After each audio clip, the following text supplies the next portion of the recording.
Good morning good morning good morning very very good morning everyone. मेरी voice clear आ रही है आप लोगों के पास? सब कुछ बेहतर है, क्लियर है? अगर शुरुआत करें क्लास की। Very good morning. हम बात कर रहे थे इलास्टिसिटी को लेकर और लगभग बहुत सारे टॉपिक्स पर हम लगातार बात कर रहे हैं, कर चुके हैं काफी सारी बात। चलिए बताइए मुझे जल्दी से एक बार यस का कमेंट कर दें। वॉइस क्लियर है, सब कुछ बढ़िया है। कल हम इलास्टिसिटी को लेकर बात कर रहे थे सर। हमने लगभग सारे टाइप कर लिए, लाइन मेथड, पॉइंट मेथड जिसे कहते हैं, बिंदु विधि। आज मुझे कराना है इनकम इलास्टिसिटी ऑफ डिमांड। एक लाइन में बात समझना, इस पे बहुत कम सवाल आते, फिर भी थोड़ा सा पता हो। Income elasticity of demand.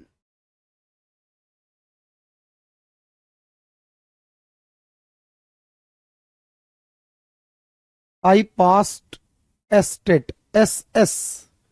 चलिए भाई, अच्छी बात है। एस एस आपके पास मेरा नंबर तो होगा ही, बिल्कुल कमेंट भी करिएगा। मांग की आय लोच क्या है? आय लोच। अब देखो ध्यान से समझना, ये जो मांग है, इसकी जो आय है, इसकी आय लोच का क्या मतलब है? इसका मतलब है कि जो हमारी आय में चेंज आता है उसकी वजह से मांग में चेंज आता है। ध्यान से सुनना, अगर मुझे इनकम के हिसाब से निकालनी हो तो यहां लोच का फॉर्मूला क्या होगा, सोच के बताना। परसेंटेज चेंज इन डिमांड, जितना परसेंटेज चेंज डिमांड में होगा, divide by percentage change in income.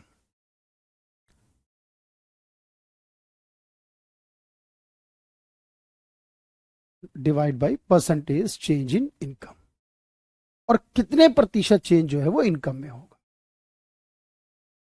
Demand का और इनकम का, बस इससे पहले वाले में आपने क्या करा था, डिमांड का चेंज डिवाइड में प्राइस का, तो प्राइस के साथ हो गया। अब डिमांड का इनकम के साथ निकाल दिया। अब इसमें चार पॉसिबिलिटी हैं, ध्यान से देखना। ईडी बराबर 1। मुझे बताओ 1 कब आएगा, ग्रेटर देन 1 कब आएगा, लेस देन 1 कब आएगा, या जीरो नहीं आता, हो सकता पर आता नहीं, लेकिन इसमें एक वैल्यू आती है नेगेटिव। देखो यहां चार रखे जाते हैं। अगर मैं कहता हूं जितने परसेंटेज चेंज डिमांड में हो उतना ही प्रतिशत चेंज इनकम में भी हो, अगर ऐसी कोई टर्म दी जा रही है कि दोनों में होने वाला चेंज बराबर बताया गया है,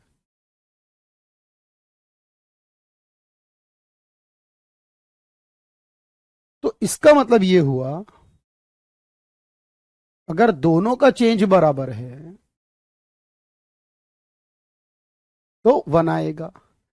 अगर डिमांड में चेंज प्राइस के चेंज के कंपैरेटिवली ज्यादा है, जैसा मैं आपको बताऊं, लग्जरी आइटम में होता है। जो लग्जरी आइटम होते हैं, क्योंकि एक इंसान, जो हमारी चीजें होती है ना, खाने पीने की जरूरत की चीजें, वो जब इनकम बढ़ती है, जो एजुकेशन है, हेल्थ है, इनकम बढ़ती है तो इंसान अपनी इनकम का ज्यादा हिस्सा एजुकेशन और हेल्थ पे लगा पाता है। क्योंकि इंसान खाना पीना तो उतने का ही खाएगा ना जितना पहले खाता था, समझना।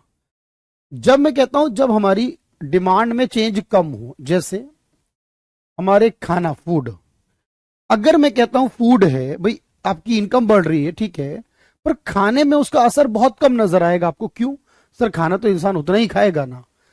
फूड जो होता है उसकी इलास्टिसिटी कम होती है इनकम के ऊपर, इनकम के साथ ज्यादा फर्क नहीं पड़ता उसके ऊपर जो हम डिमांड करते हैं। लग्जरी आइटम पे ज्यादा तेजी से आता है, नॉर्मल में तो एक रहता है।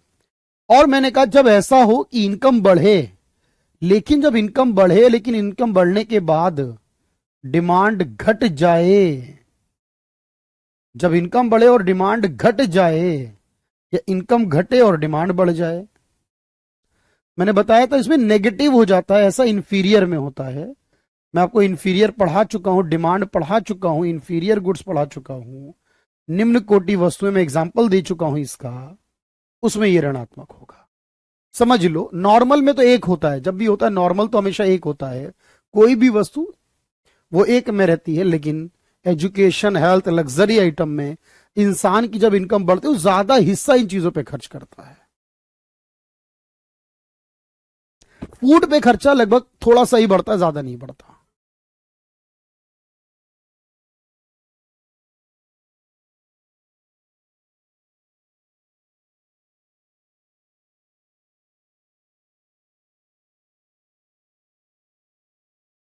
बताइए मुझे।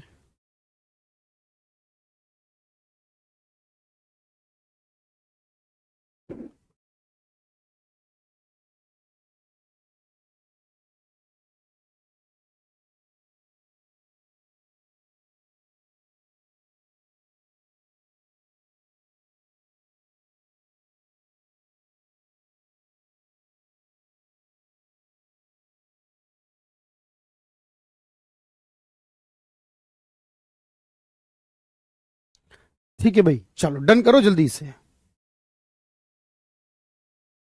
एक साथ कराऊंगा सारे क्वेश्चन, पहले इसको डन कर लो।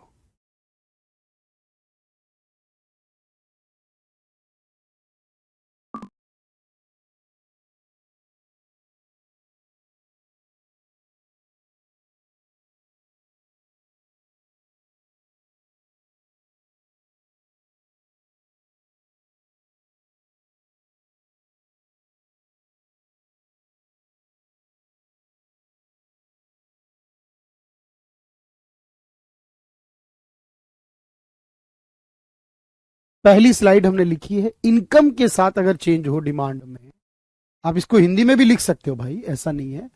मांग में प्रतिशत परिवर्तन डिवाइड बाई आय में प्रतिशत परिवर्तन, ये चार पॉसिबिलिटी है। मुझे इतना तो मैं समझा पा रहा हूं, इतनी हिंदी इंग्लिश आप समझ पा रहे हो जाएगा इतना काम।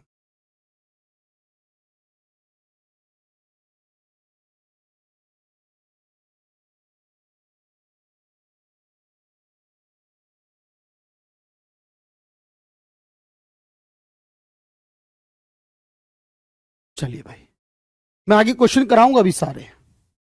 आगे बढ़ते हैं सर। एक होता है क्रॉस इलास्टिसिटी ऑफ डिमांड।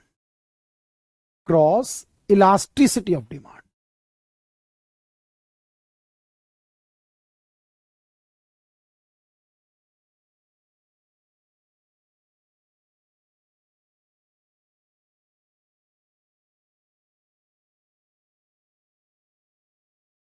मांग की आड़ी या तिरछी लोच।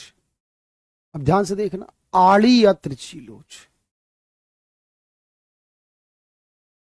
इसका मतलब ये है, देखो ध्यान से, अगर हम दो चीजों की लोच निकाल रहे हैं, जैसे मैंने कहा चाय और कॉफी, अब ये दो चीजें क्या हैं बताओ, कंफ्यूजन है यहां पर। इनकम में तो पॉजिटिव रिलेशन होता है, बिल्कुल। इनकम बढ़ती है तो डिमांड बढ़ती है, इनकम घटती है तो डिमांड घटती है। सामान्य वस्तुओं में ऐसा होता है। लेकिन रागनी, मैंने आपको पढ़ाया, भूल गए शायद, डिमांड में, इससे पहले पिछला टॉपिक डिमांड सप्लाई था, जिसमें मैं बताया था कि होता क्या है। जैसे मान लीजिए एक इंसान के पास 20 रुपए है, मैंने बताई थी ये लाइन, और उसे 1 किलो चावल लेने हैं, बाजार गया, 20 रुपए और 50 रुपए चावल देखे। इंफीरियर में क्या होता है, हम कहते हैं ना, जैसे जैसे हमारी इनकम बढ़ती है, अब इनकम बढ़ने के बाद हम अच्छी क्वालिटी के सामान की डिमांड ज्यादा करते हैं। अशोक कुमार बीपीएससी 3 जूनियर में सेलेक्ट हो गए हैं। अशोक कुमार भाई, बहुत कॉन्ग्रेचुलेशन, आपका सिलेक्शन हो गया भाई। जूनियर मतलब 1 to 5 या 6 to 8, किस में हुए हैं सेलेक्ट? क्योंकि अभी तो दो ही रिजल्ट आए बीपीएससी टीआरई 3.0 के। आगे तैयारी करेंगे और पढ़ेंगे, उसमें भी हो गए, एग्जाम देते रहते हैं स्टूडेंट हमारे, बहुत बढ़िया, अच्छी बात है ये।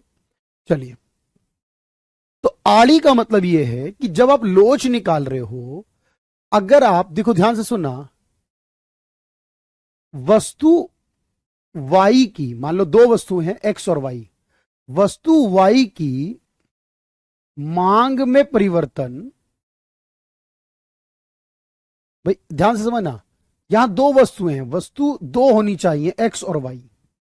अब वस्तु Y की मांग में कितना परिवर्तन हुआ और डिवाइड बाई वस्तु X की कीमत में परिवर्तन। ध्यान से देखना इस बात को। कीमत X में परिवर्तित हो रही है लेकिन डिमांड Y की हो रही है। जैसे कीमत 6 to 8 वाले में, बहुत बढ़िया भाई। जैसे कीमत हो रही है सर किसकी, कीमत हो रही है चाय की और डिमांड हो रही है कॉफी की चेंज। ये क्रॉस होगा हमेशा, क्रॉस के लिए एक्स और वाई, ए और बी, वो कुछ भी रखो आप, ए बी रखो, एक्स वाई, दो अलग अलग वस्तुएं होंगी। अगर यहां पर एक वर्ड आता है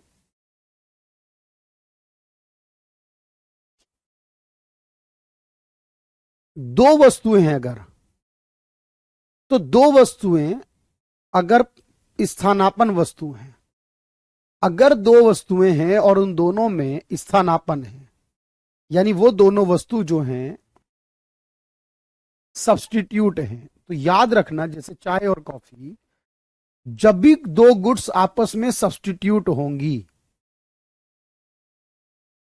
ध्यान से देखना, जब भी दो गुड्स आपस में सब्स्टिट्यूट होंगी तो उनके बीच जो संबंध, जैसे चाय की कीमत बढ़ेगी तो उसकी वजह से कॉफी की डिमांड बढ़ेगी, तो उनमें हमेशा पॉजिटिव संबंध होगा, पॉजिटिव या डायरेक्ट पॉजिटिव इलास्टिसिटी हो।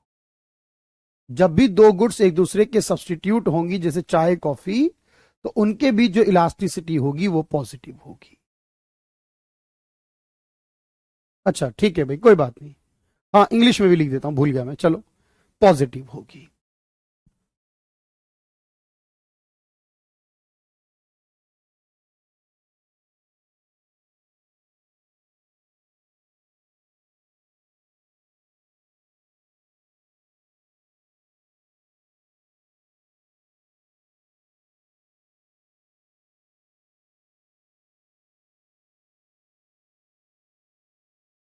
ठीक, अगर दो वस्तुएं जो एक दूसरे के पूरक होंगी, पूरक का मतलब कॉम्प्लीमेंट्री, ये मैं पढ़ा चुका हूं सब कुछ डिमांड वाले में, अगर आप फिर भी पूछो तो बता दूंगा। अगर दो गुड्स एक दूसरे से कॉम्प्लीमेंट्री होंगी,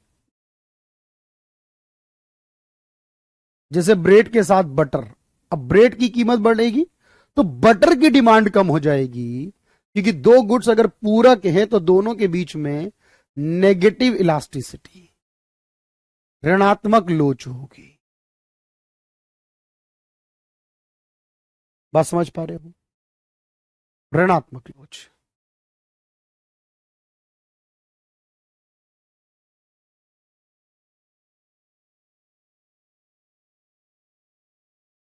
और इसमें धनात्मक लोच।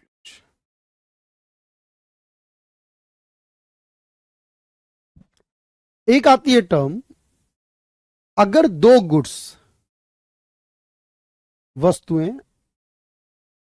वस्तु असंबंधित हो, असंबंधित मतलब दो गुड्स हैं,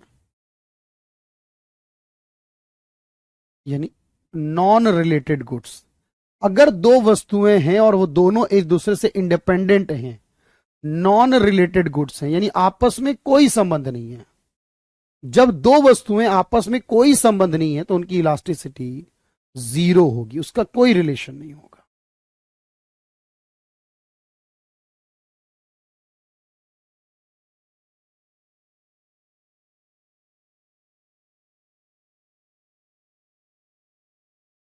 और एक और बात कई बार दी जाती है, अगर दो गुड्स परफेक्टली सब्स्टिट्यूट होंगी, एक तो होता है सिर्फ सब्स्टिट्यूट, एक होता है परफेक्टली सब्स्टिट्यूट, पूर्णतः प्रतिस्थापन होंगे।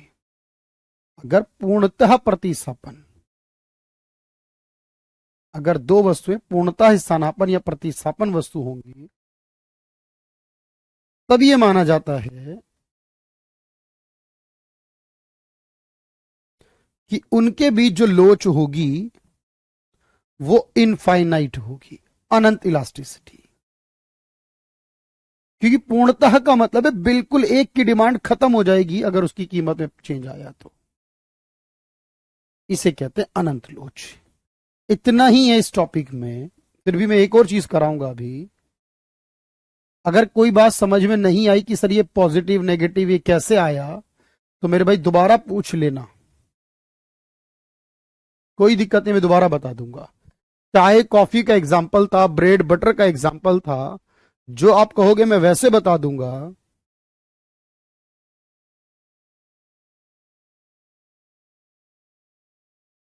लेकिन ध्यान रखना भाई,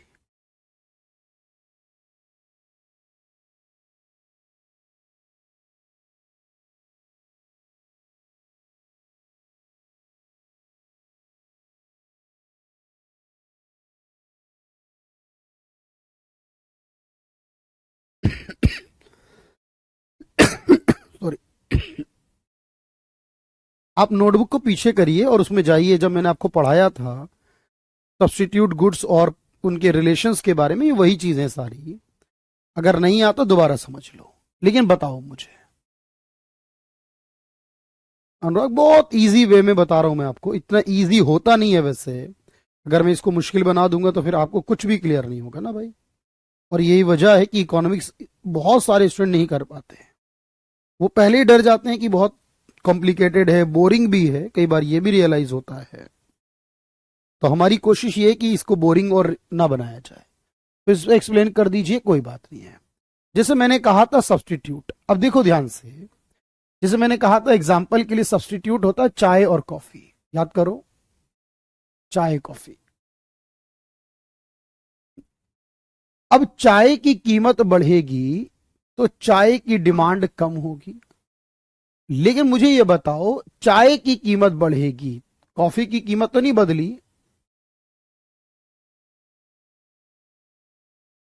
पर कॉफी की डिमांड क्या हो जाएगी?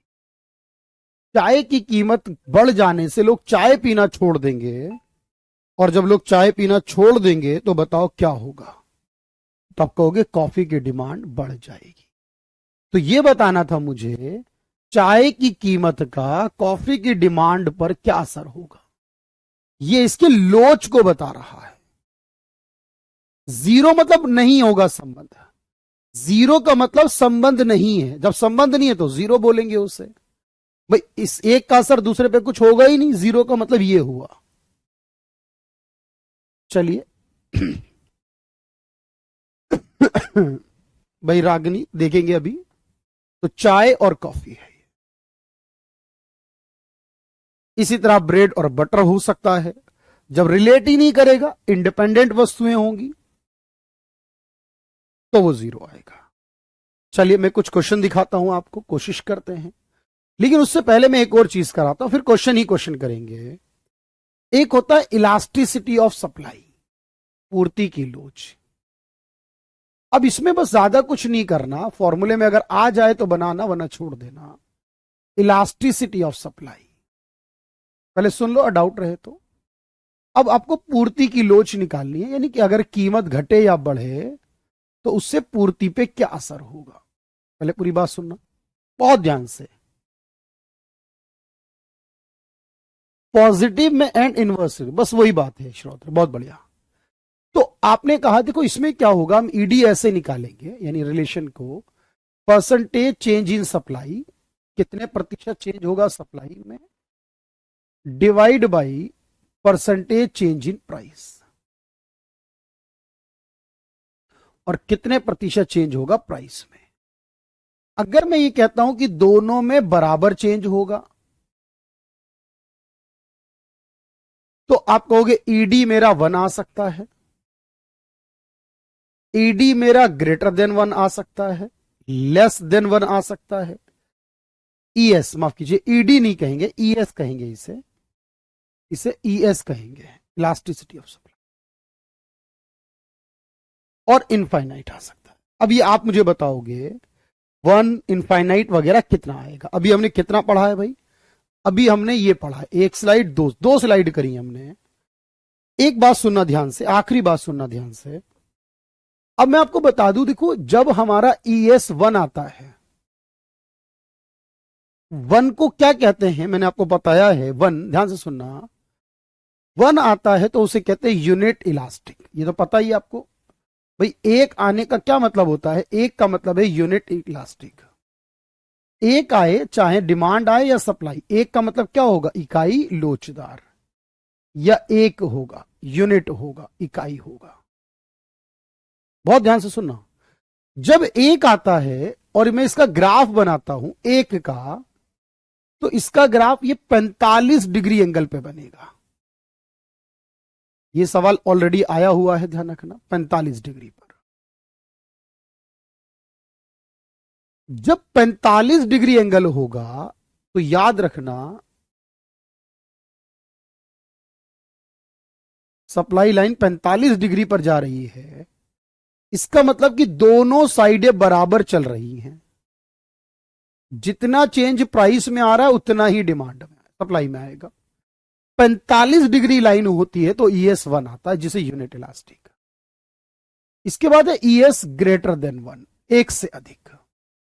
यह एक से अधिक कब आएगा, जब मैं ग्राफ बनाऊं और ग्राफ बनाकर बोलूं जब डिमांड में चेंज ज्यादा हो, यह बनाऊं।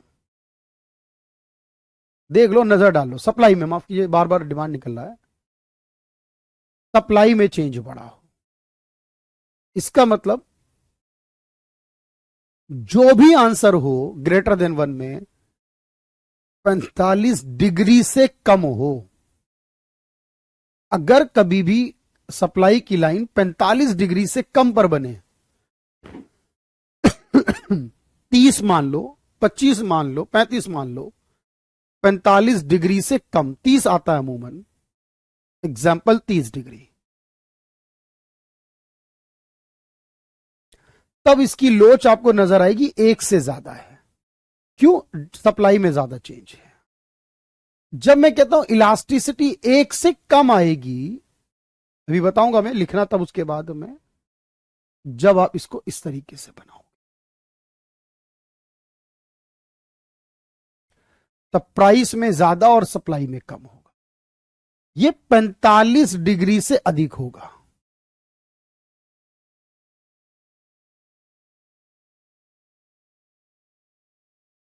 एग्जाम्पल ले लो 60 डिग्री,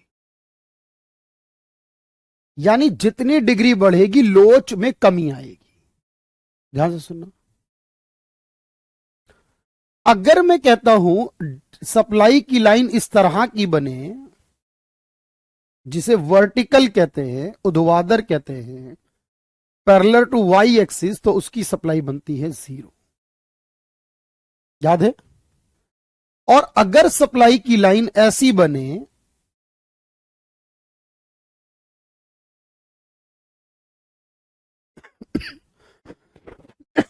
सॉरी, जिसे बोलते हैं हॉरिजॉन्टल या एक्स एक्सिस के पैरेलल, तब सप्लाई की इलास्टिसिटी आएगी इनफाइनाइट। याद आ रहा है आपको, क्योंकि इसमें प्राइस चेंज नहीं होगा कहीं, बस सप्लाई बदलेगी। सप्लाई बदलेगी, प्राइस नहीं बदलेगा। इसमें प्राइस बदलेगा लेकिन सप्लाई नहीं बदलेगी। इसमें दोनों बराबर बदल रहे हैं। इसमें प्राइस कम, सप्लाई ज्यादा। इसमें प्राइस ज्यादा, सप्लाई कम। देखकर भी अंदाजा हो जाता है इतना तो। अब ध्यान से सुनना, तो एक आने को इकाई, अच्छा एक से ज्यादा आए तो मैंने क्या बताया, उसे इलास्टिक या रिलेटिव इलास्टिक, बहुत ध्यान से सुनना, या हाई इलास्टिक बोला है। बात वही है, इतना समझ जाओगे आप। एक से कम आए तो उसे इनइलास्टिक, रिलेटिव इनइलास्टिक,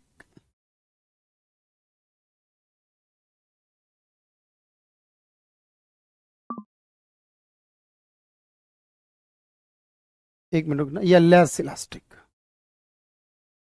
अभी लिखना नहीं भाई, लिखना नहीं, थोड़ी गलती है, गलती नहीं मतलब, अभी लिखवाता हूं, वेट करना। 0 आ जाए तो मैंने बताया परफेक्टली इन इलास्टिक, पूर्णतः बेलोचदार,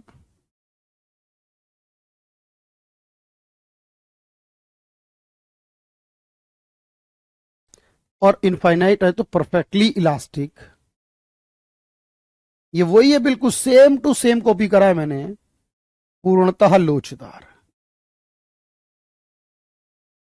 अच्छा, मैं जो कहना चाह रहा था, मैं फॉर्मूला और लिखवा दूं एक, क्योंकि देखो नोट्स में कमी नहीं होनी चाहिए, बस मैं एक ही बात मानता हूं, नोट्स बहुत अच्छा होना चाहिए। नोट्स जितने अच्छे होंगे, ध्यान से समझना भाई, अब जो मैं कहूं वो लिखना, जब इसको लिखना, अब देखो इसको हम ऐसे भी लिख सकते हैं, इसको ऐसे भी लिखते हैं, delta Q upon Q into P by delta P. ये वही है ना भाई, बहुत ध्यान से देखो, वही तो है ना, बस सबकी बार सप्लाई से चलेगा। तो इसको ऐसे भी लिखा जा सकता है,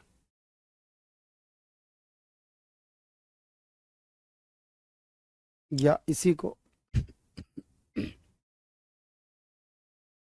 डेल्टा क्यू का मतलब क्या, P1 minus P0 upon P0, यो सॉरी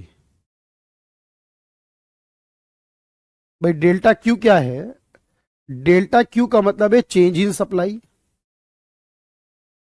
कितना चेंज हो रहा है सप्लाई में। क्यू का मतलब है ओल्ड सप्लाई, पहले सप्लाई कितनी थी। डेल्टा पी का मतलब है चेंज इन प्राइस,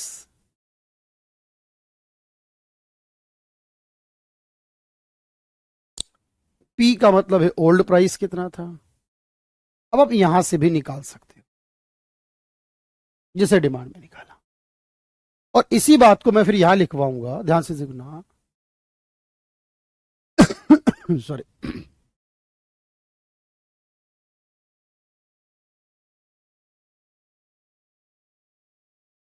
जैसे एक आ सकता है,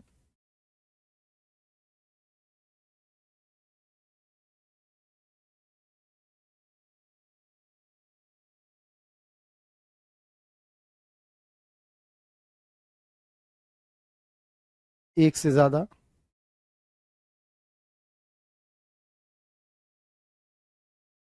एक से कम,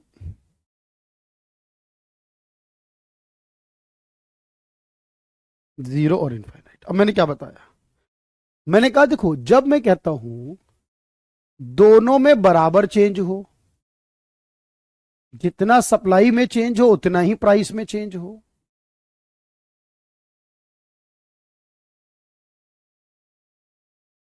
तो एक आंसर आएगा।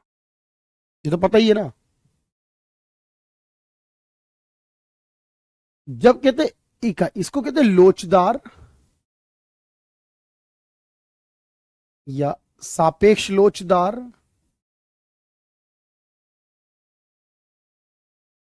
या अधिक लोचदार। अब इसको आप खुद लिख लो, यानी जब कहते हो परसेंटेज चेंज इन सप्लाई ज्यादा हो परसेंटेज चेंज इन प्राइस से,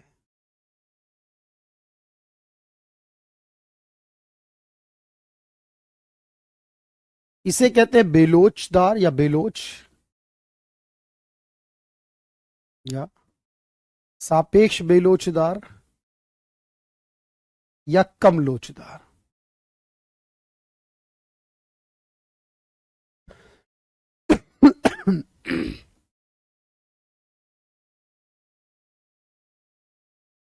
इसका मतलब परसेंटेज चेंज इन सप्लाई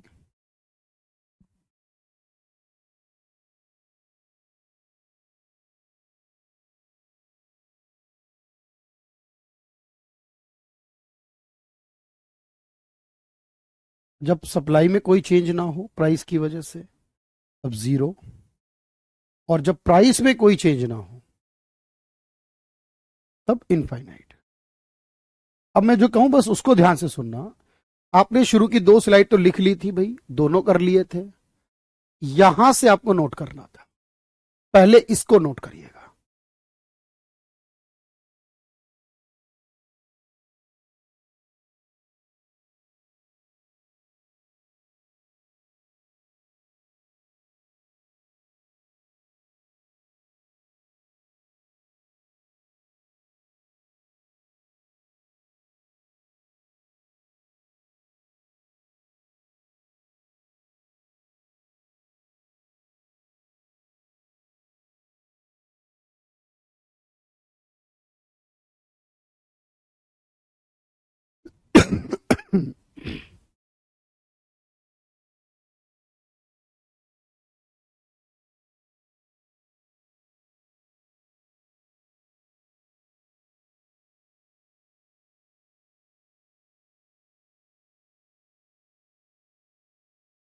पहले इसको डन कर लीजिए।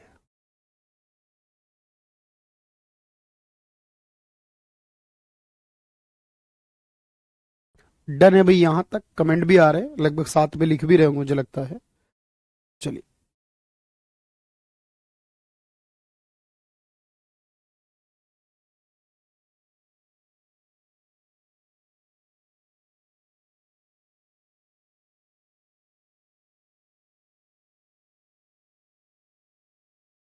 सेकंड वाले को करिए। अब 1 आ जाए तो उसको क्या बोलेंगे? Greater than 1, less than 1, zero या इनफाइनाइट हो तो क्या क्या कहेंगे उससे?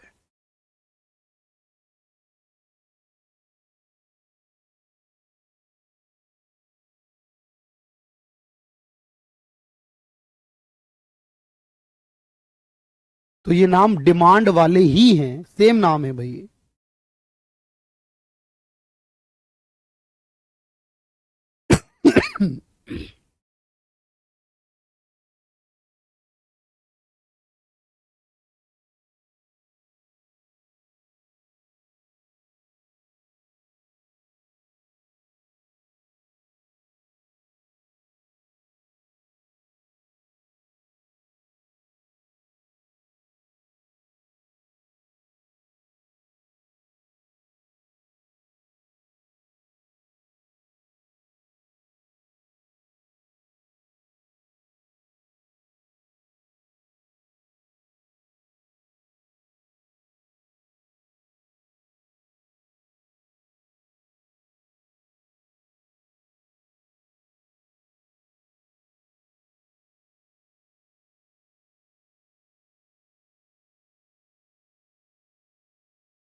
चलिए, डन है भाई यहां तक। क्या बात है भाई, कमेंट करो जल्दी से सभी लोग। इसके बाद ये स्लाइड बनाओ भाई, सभी लोग ये स्लाइड बनाओ भाई। कोई इश्यू तो नहीं ना? वेरी गुड मॉर्निंग भाई, ठीक है, आ रहे हैं कमेंट।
चलिए भाई, आज के क्वेश्चंस कर लेते हैं जल्दी से।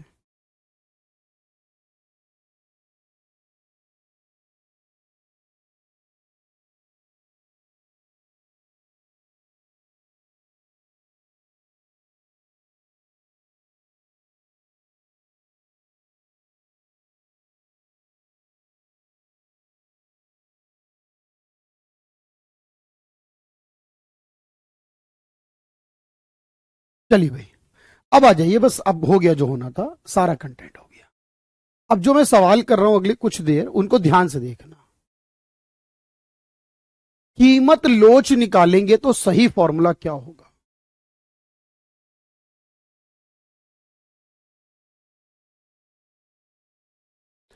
कीमत की लोच को निकालने का सही, सप्लाई के पर्सपेक्टिव से एक एग्जांपल दीजिए। अच्छा हर्ष, ये चैप्टर हो गया इलास्टिसिटी वाला। अब देखो, सप्लाई में जैसे मैं कहता हूं कोई भी प्रोडक्ट है, फॉर एग्जांपल आप मानिए उसकी कीमत 10% बढ़ गई। अब प्रोड्यूसर ही चाहता है कि वो ज्यादा सप्लाई करे, और उसने डिसाइड करा कि वो इसकी सप्लाई को 15% बढ़ा देगा। अब कीमत बढ़ी 10%, सप्लाई बढ़ा दी उसने 15%, तो लोच कितनी निकली? 1.5 आई। बस ये याद करना, इसमें कोई एग्जांपल नहीं देना। तो इसका सही फॉर्मूला ये है। देखो, डेल्टा पी ऊपर नहीं होता कभी, और ये होता है delta Q by Q into P by delta P. ये भी गलत है, तो वो ठीक है, पहला वाला सही है।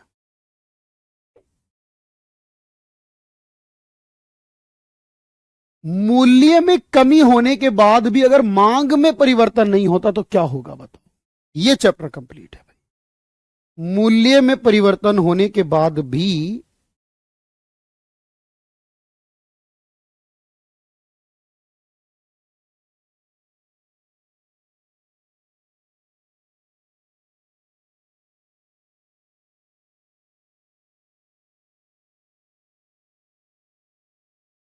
तो क्या लगता है आपको?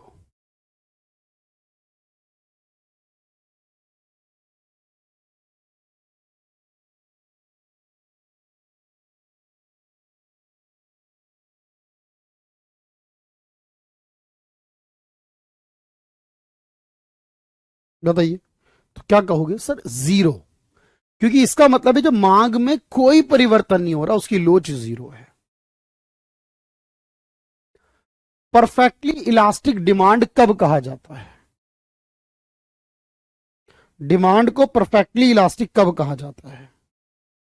जो डिमांड है उसे परफेक्टली इलास्टिक कब बोला जाता है?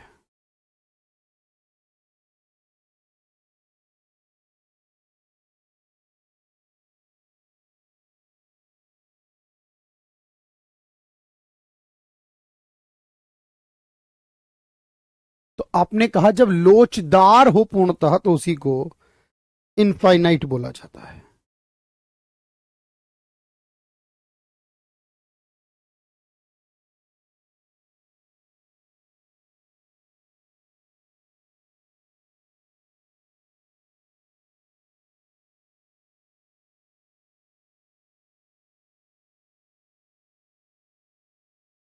चलिए आगे देखिएगा। पूर्णतः बेलोचदार मांग कब कहते हैं? जब जीरो हो। पूर्णतः बेलोचदार।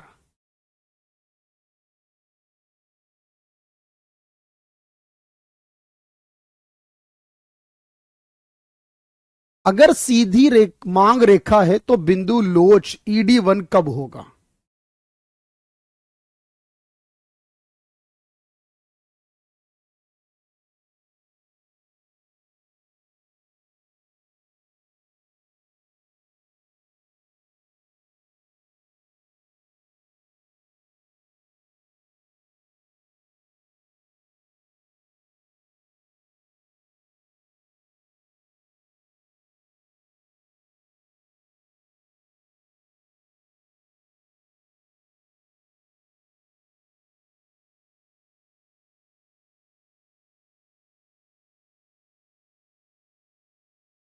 तब आप कहोगे जब वो बीच में हो, मिड में हो, मध्य में हो।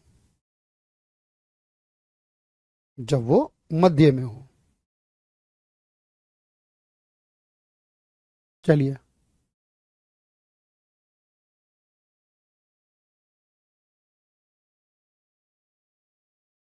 अगर एक डिमांड फंक्शन दिया है ए पी बी, इसमें लोच क्या है?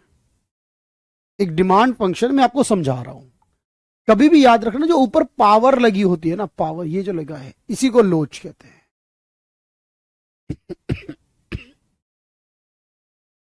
कभी भी ऐसा हो अगर तो उसी को लोच कहते हैं।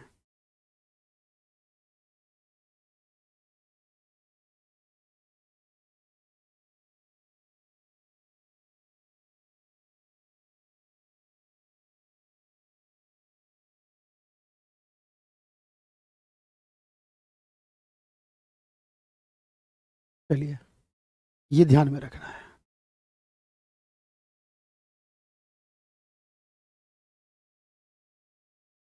सोच के बताना है।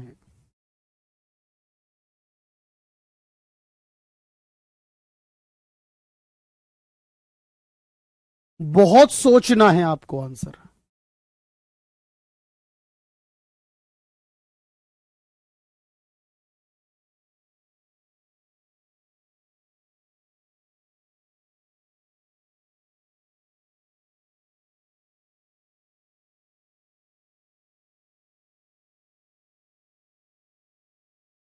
क्या सही क्या गलत है, मैं इसलिए करा रहा हूं क्वेश्चन हर एग्जाम में आए हुए। देखो ये तो गलत है और याद रखना ये भी गलत है, यही सही है बस।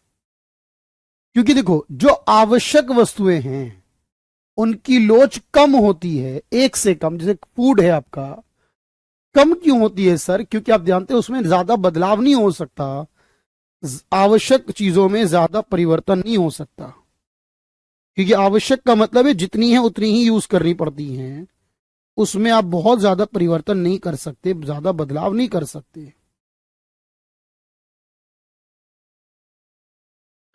याद रखना ये गलत है, क्योंकि एक सीधी रेखा हो अगर तो उसकी लोच सामान्य अलग अलग होती है।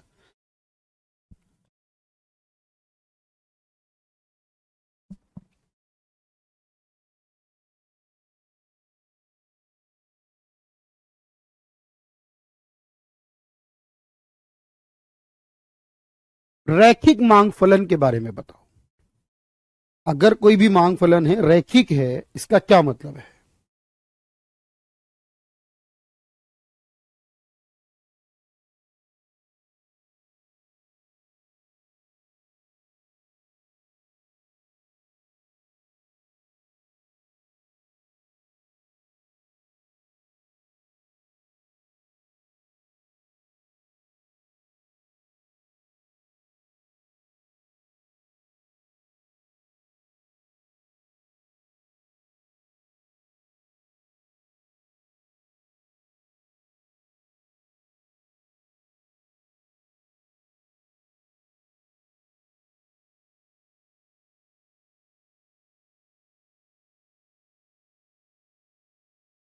बताइए।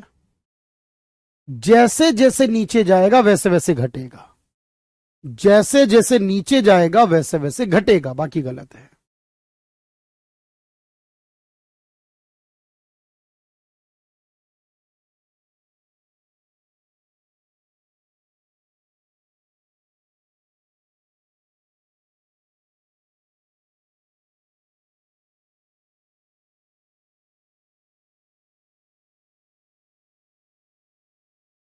खाने पीने की जो चीजें हैं, जरूरी चीजें हैं, आवश्यक चीजें हैं, मैंने बताया।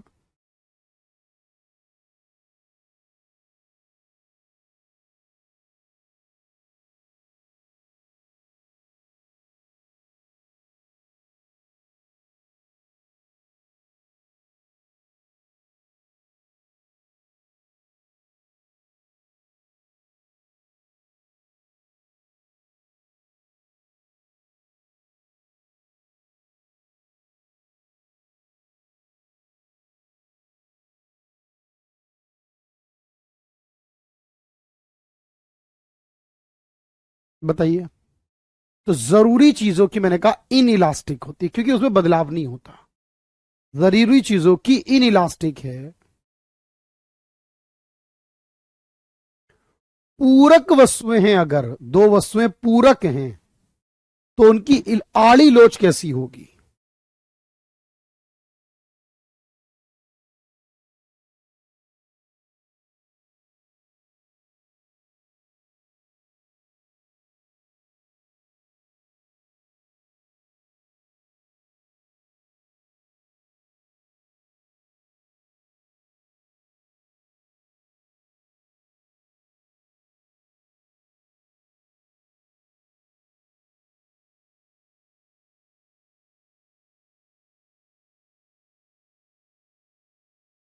तो याद रखो नेगेटिव होगी।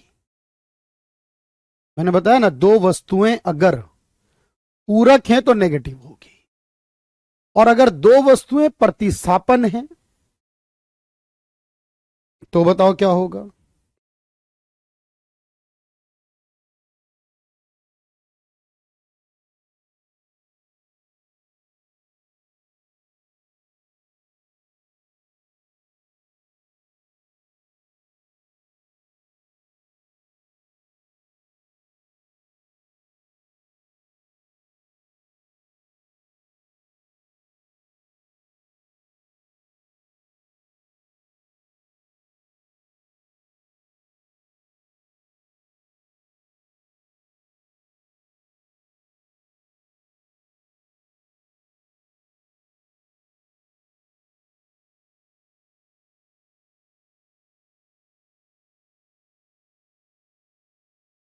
तो अगर दो वस्तुएं प्रतिस्थापन है तो पॉजिटिव बताया मैंने।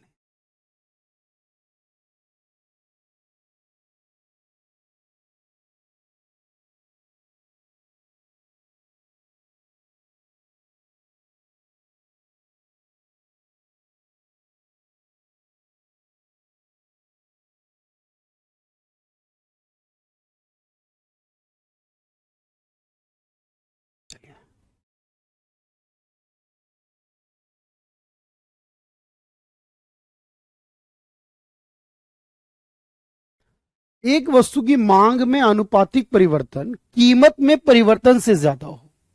बिल्कुल भाई रागनी, बिल्कुल हमारी दुआएं आपके साथ हैं।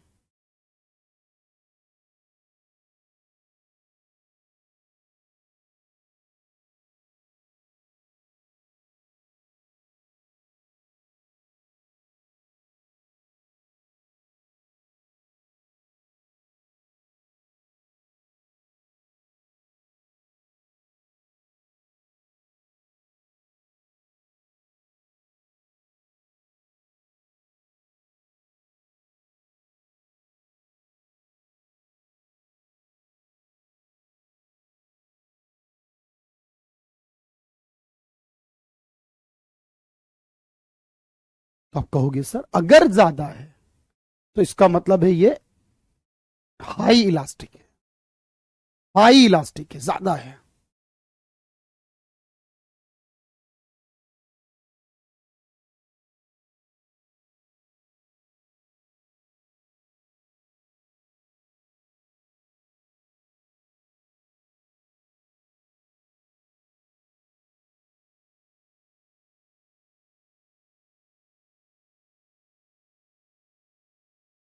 जो विलासिता की लग्जरी आइटम है उनकी मांग की आय लोच कैसी होगी, या ज्यादा या कम नहीं पूछा है, यहां पॉजिटिव और नेगेटिव में पूछा है।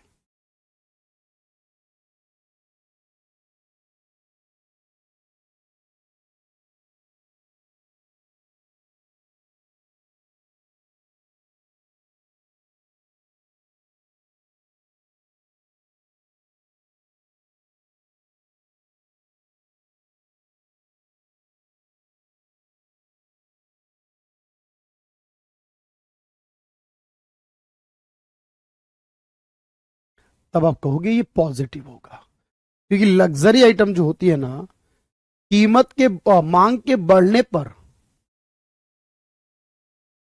उसकी डिमांड बढ़ जाती है।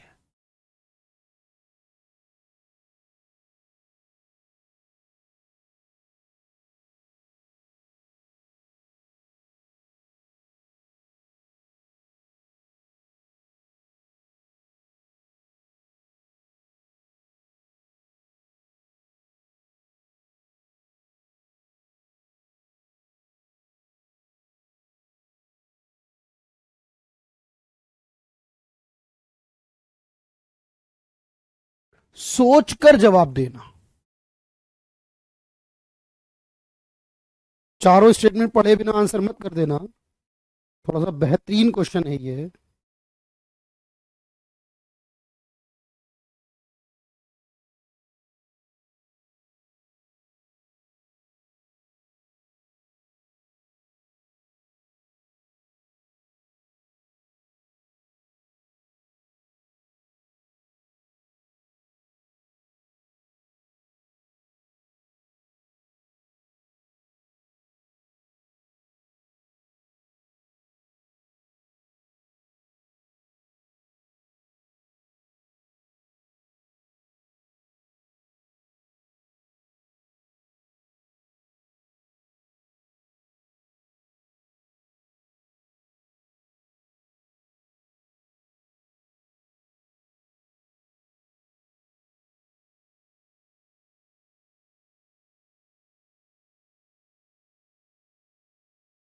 चलिए, तो मैं देख रहा हूं भाई किस किस का सही आएगा।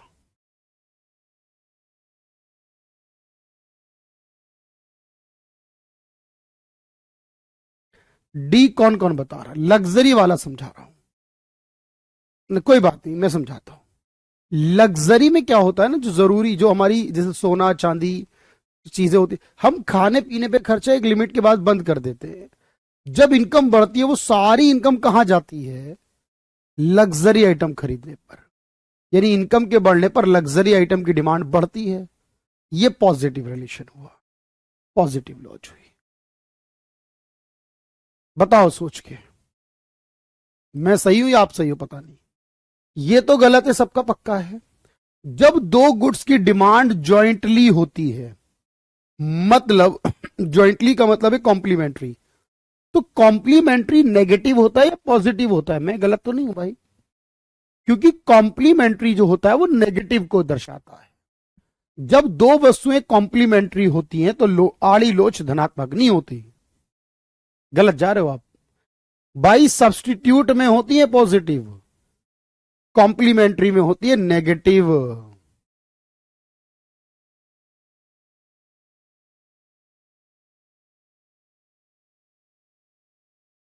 खाद्य वस्तुओं की मांग की लोच एक से कम होती है।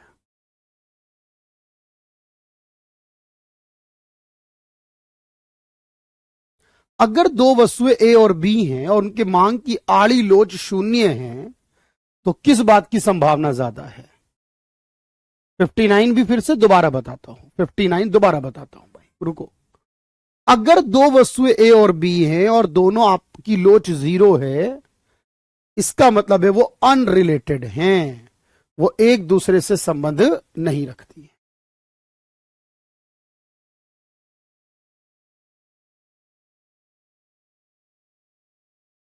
मैं दोबारा बताता हूं, 59 वेट करते हैं। मांग की ऋणात्मक लोच का मतलब है जब आय में गिरावट होगी तो वस्तु की मात्रा क्या होगा? ऋणात्मक लोच का मतलब क्या है बताओ?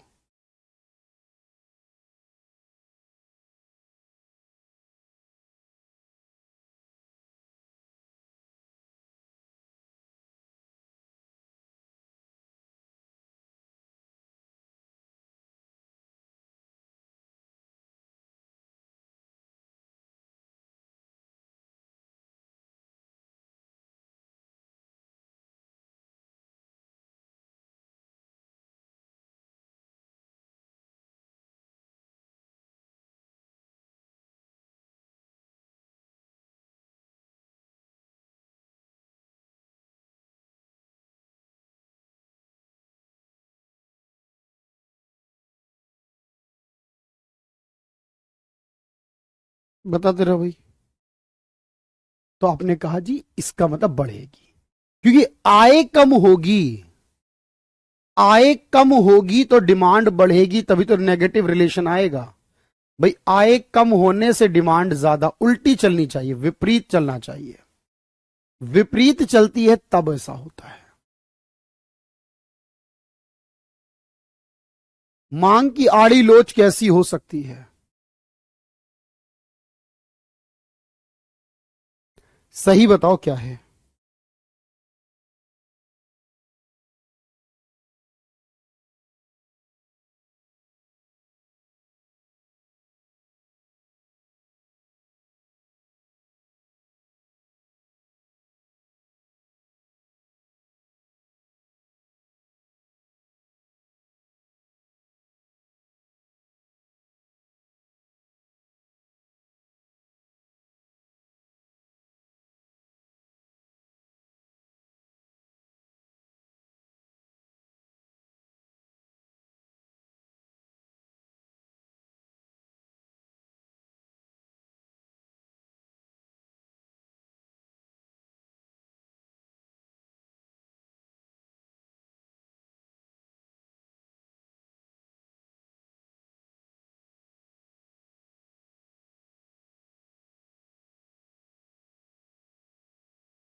तो आप कहोगे सर ऑलवेज, ये तो नहीं कह सकता।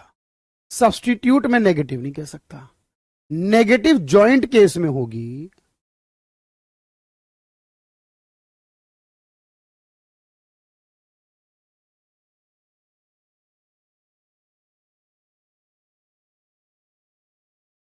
सोचना।